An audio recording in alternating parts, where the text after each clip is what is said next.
Hey everyone, I'm back, and today we're going to be talking about Only the Brave, starring I think that's how you say his name, Josh Brolin, Miles Teller, and a whole bunch of people. And it's basically the true story of the Granite Mountain Hotshots, and it's basically their story as all their firefighters, and it kind of touches on how that affects the families they're a part of. And it's ultimately what it is, and it's also a true story if you didn't know already. And I thought this movie was really good. And without any further ado, let's go straight into the positives. And we'll start with the performances, as usual. And the performances in this movie are very good. I don't think there's one bad performance in this movie, or okay or weaker compared to everyone else. Like, everyone's great in this movie, especially Miles Teller.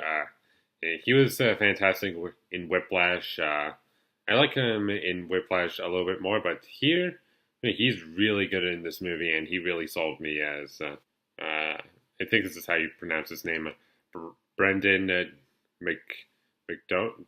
I don't know they call him Donut in this movie.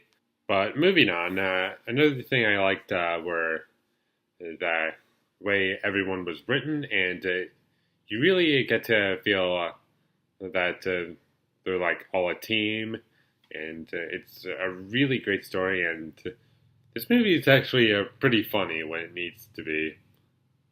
And I was not expecting that. I thought this was going to be just a basic story, but there's a lot more in this movie, and like I said, Donut in this movie, I'm just going to call him Donut for the rest of the review. He has the best story in this movie, and that is, he's ultimately kind of down on his luck, and he's trying to get a job, but he can't, and he's kind of an alcoholic, and the movie opens.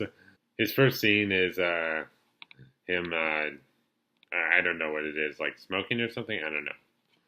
But he realizes that his girlfriend is pregnant and she's been pregnant for, I think, 5 months, and he's trying to get a job to help support her, and and he just does the best he can. So in this movie, the characters are all great. My biggest issue with this movie is that there's so many characters in this movie, but for a movie, it's kind of hard to flesh everyone out, because I think like 20 guys that they have to develop, and they certainly develop a good number of.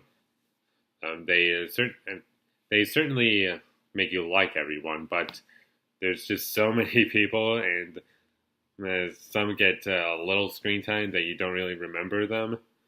And this movie is kind of dedicated to the people who are to what happened to them. And I do think that if this movie was longer by like half an hour or 45 minutes, I think this would have been a lot better to help develop them, and because I would like to see what's going on with them. In the end, I'm just going to stop right here, because there's really not a whole lot to talk about.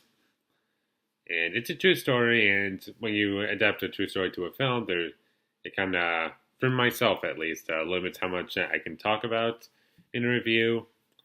So I'm just going to stop here and just say, go see Only the Brave, because I'm going to give it an A-. Thank you for watching my videos as always. If you enjoyed this review, be sure to leave a like or comment down below what you thought of Only the Brave. If you have anything you want me to say, or you have anything to say about the movie, tell me down there. And follow me on Twitter. A link for that will be in the description below. And subscribe to be a part of Foley Nation. And I'll see you when I get my next review up. And I have no idea what it's going to be. Thank you for watching, and have a great day.